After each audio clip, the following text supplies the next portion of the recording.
Hi everyone, एक और नए वीडियो में आप लोग का स्वागत है। तो साथियों, आप लोगों ने अभी तक पिछले वीडियो को नहीं देखा है तो जाइए चैनल के प्ले लिस्ट में, वहाँ पर आपको सभी वीडियो मिल जाएगा। और आप लोग अभी तक इस चैनल को सब्सक्राइब नहीं किए तो आप लोग इस चैनल को सब्सक्राइब करें, लाइक करें और शेयर करें।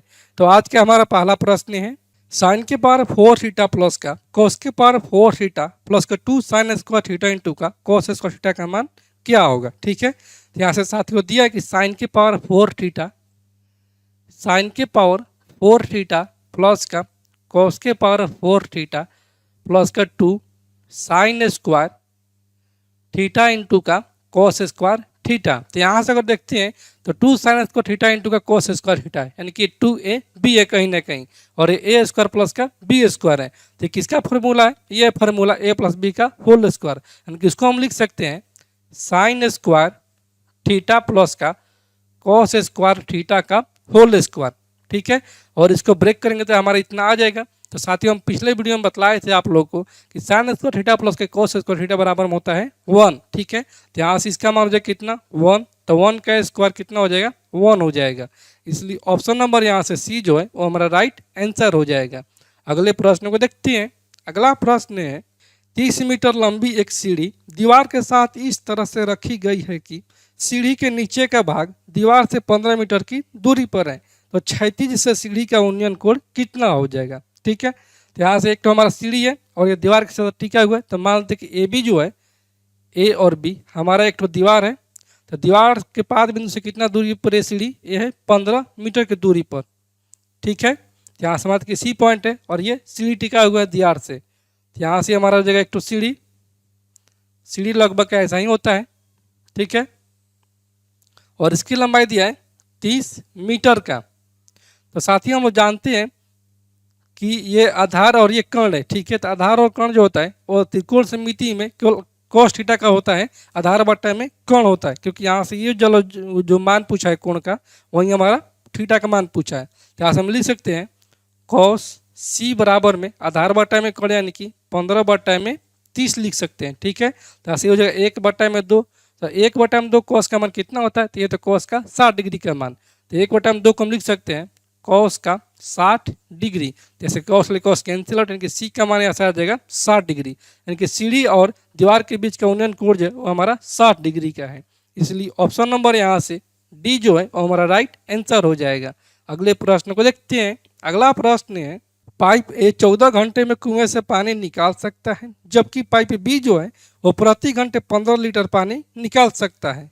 यदि दोनों पाइप 10 घंटे में पानी पूरी तरह से बाहर निकाल सकते हैं तो कुएं की क्षमता ज्ञात कीजिए। यानी कि यहाँ पर ए और बी 2 पाइप है, तो ए जो निकाल रहा है ये निकाल रहा है कितने में 14 घंटा में, जबकि ए और बी जब दोनों मिलकर काज करते हैं ए और बी पाइप, तो ये पानी को निकाल सकते हैं 10 घंटे में। तो टोटल वर्क यहाँ से निकाल देंगे, टोटल वर्क यहाँ से हो जाएगा कितना, ये हो जाएगा 70। तो ए की क्षमता आ जाएगा ये 14 5 70, जबकि दोनों की क्षमता आ जाएगा 10 7 70। तो यहाँ से ए की क्षमता जब आ गया 5, तो बी की क्षमता कितना हो जाएगा, यहाँ टोटल दोनों का 7, तो बी की क्षमता हो जाएगा यहाँ से 2, तो बी की क्षमता यहाँ से आ गया 2, तो बी द्वारा लिएगा इसमें कितना हो जाएगा, बी के यहाँ से समय जो हो जाएगा वो आ जाएगा, टोटल वर्क कितना है 70 यूनिट है, और बी की क्षमता कितना है 2 है, यानी कि बी को इस कार्य को पूरा करने में समय लगेगा 35 घंटे का। जबकि यहाँ से दिया है कि बी जो प्रति घंटा जो है वो 15 लीटर पानी निकाल सकता है, तो कुएं की क्षमता ज्ञात करना है। तो कुएं की क्षमता कितना हो जाएगा, कुएं की क्षमता यहाँ से हो जाएगा बी का लिया गया समय इंटू का बी द्वारा निकाला गया प्रति घंटा पानी, तब 15 इंटू का 35 यानी कि 525 लीटर जो हो जाएगा वो इस कुएं की क्षमता हो जाएगा। इसलिए ऑप्शन नंबर यहाँ से बी जो है वो हमारा राइट आंसर हो जाएगा। अगले प्रश्न को देखते हैं। अगला प्रश्न है, एम तथा एन एक कार्य को क्रमशः 18 तथा 45 दिनों में कर सकते हैं।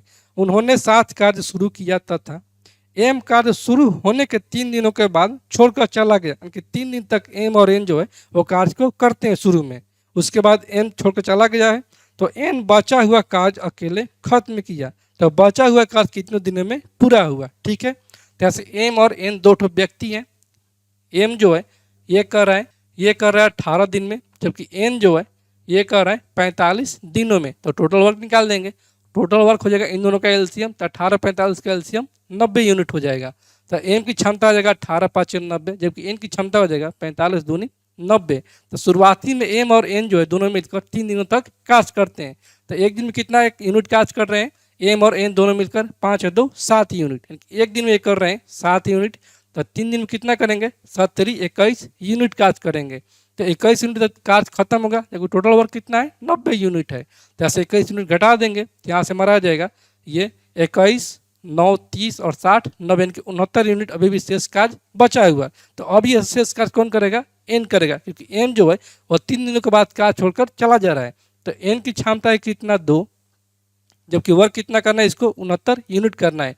तो एक बराबर हो जाएगा ये 34 दूनी 68 यानी कि 34 सहित 1 में 2 दिन में एन जो है वो इस शेष कार्य को समाप्त कर देगा, यानी कि 34.5 दिनों में। इसलिए ऑप्शन नंबर यहाँ से ए जो है वो हमारा राइट आंसर हो जाएगा। अगले प्रश्न को देखते हैं। अगला प्रश्न है, रमेश सुरेश और बरजेश के बीच एक धनराशि 7:4:9 के अनुपात में बांटी गई थी, लेकिन बरजेश ने रमेश और सुरेश प्रत्येक को अपने हिस्से का 1/3 दिया।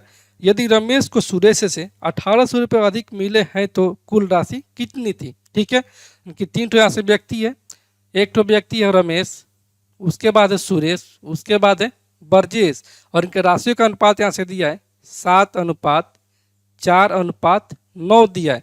जबकि बरजेश क्या करता है कि अपने हिस्से का 1/3 भाग जो है वो रमेश को और सुरेश को प्रत्येक को 1/3 देता है।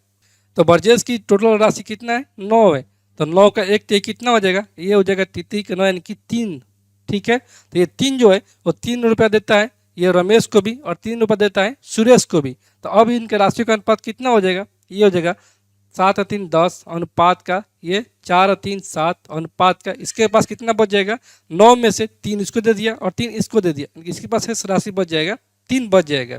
ठीक है, अब यहाँ से दिया है कि यदि रमेश को सुरेश से 1800 रुपये अधिक मिलते हैं, तो ऐसे अनुपात में कितना राशि मिलता है रमेश को अधिक, यह सुरेश का है 7 जबकि रमेश का है 10, यानी कि इसको राशि मिल रहा है 7 से 10 यानी कि 3 अधिक मिल रहा है, और राशि में कितना मिल रहा है 1800 रुपये मिल रहा है। ऐसे एक बराबर हो जाएगा ये 6×18 यानी कि 600 रुपये राशि मिल रहा है।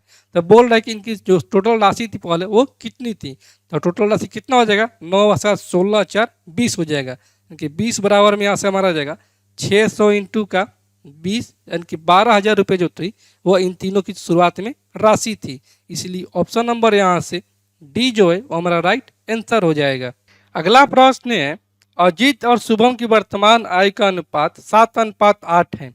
10 वर्ष पहले उनकी आय का अनुपात 9:11 था, तो उनकी वर्तमान आय का जो ज्ञात कीजिए। ठीक है, तो यहाँ से दिए कि अजीत और शुभम की वर्तमान आय, यहाँ से अजीत और शुभम है 2 व्यक्ति। ठीक है, अजीत और शुभम है, इनका आय का अनुपात दिया वर्तमान ये 7 है और बटे में 8 है। तो मात्र किसके वर्तमान आयु है 7x और 8x है। और यहाँ से दिए कि 10 वर्ष पहले, तो 10 वर्ष पहले तो घटा देंगे 10 दोनों में, तो यहाँ से हो जाएगा 10 वर्ष पहले।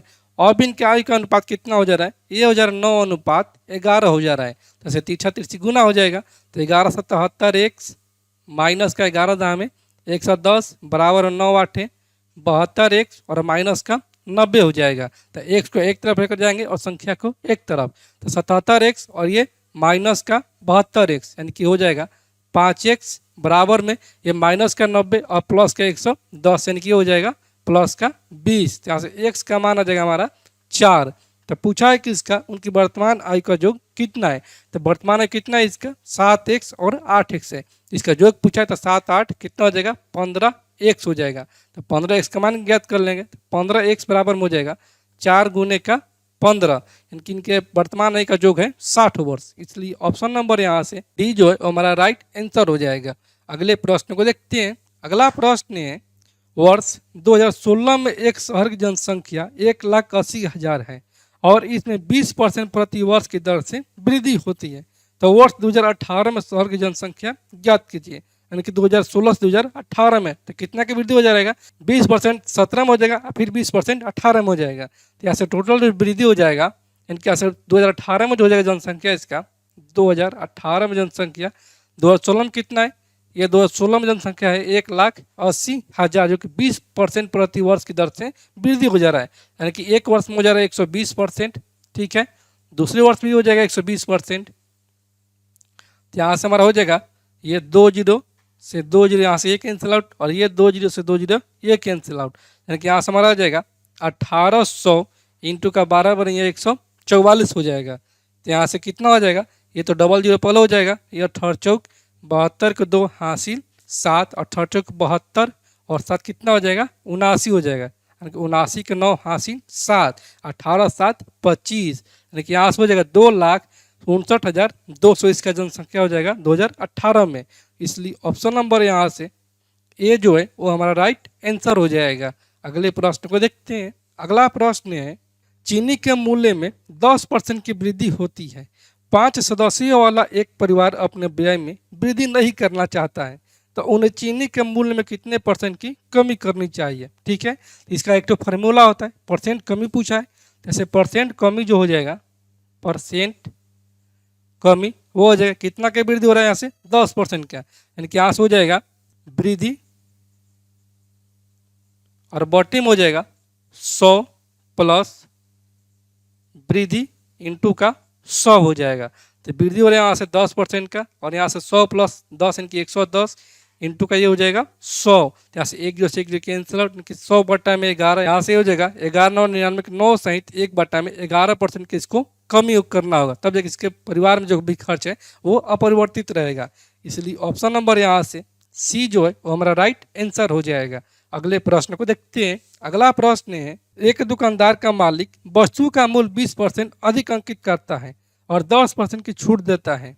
जब उसने वस्तु के बेचा तो गलती से उसका वजन 1 केजी की जगह 1100 ग्राम हो गया, तो हानि का परसेंट ज्ञात कीजिए। ठीक है, यहाँ से एक तो व्यक्ति है जो कि अंकित मूल्य करता है, यानी कि सीबी मान लेते हैं कि 100 है, तो अंकित कितना कर रहा है, अंकित यहाँ से कर रहा है 100 से कितना अधिक, ये कर रहा है 20% अधिक, यानी कि 100 से 20 अधिक तो 120 अंकित करता है और इस पर डिस्काउंट भी देता है। तो डिस्काउंट कितना दे रहा है, डिस्काउंट यहाँ से दे रहा है 10% का। यहाँ से 120 का 10% निकालेंगे तो यहाँ से एक अंक में दशमलव बैठाएंगे, यानी कि 12 हो जाएगा।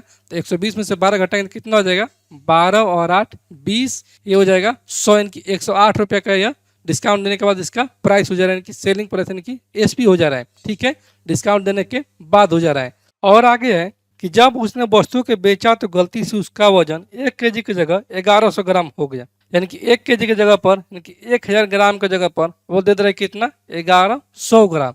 तो कितना बेसी दे रहा है, ये बेसी दे रहा है 100 ग्राम। ठीक है, और किससे दे रहा है, तो ये दे रहा है 1000 ग्राम से, और गुने का हो जाएगा 100। तो यहाँ से हो जाएगा हमारा ये 2 जीरो से 2 जीरो ये कैंसिल आउट और 1 जीरो से 1 जीरो ये कैंसिल आउट, यानी कि 10% ये एक्स्ट्रा दे रहा है। ठीक है, तो 10% एक्स्ट्रा दे रहा है, तो कितना माने, इसका माने क्रय मूल्य 100 रुपया, तो 100 से 10% अधिक दे रहा है, यानी कि 110 पर बेच दे रहा है। तो कितना बेच दे रहा है, ये बेच दे रहा है 110 पर। तो इसका कितना हो रहा है, पहले बेचता था 108 पर लेकिन बेच दे रहा है अब 110 पर। तो कितना का हानि हो रहा है, यहाँ से हानि हो रहा है 2 का।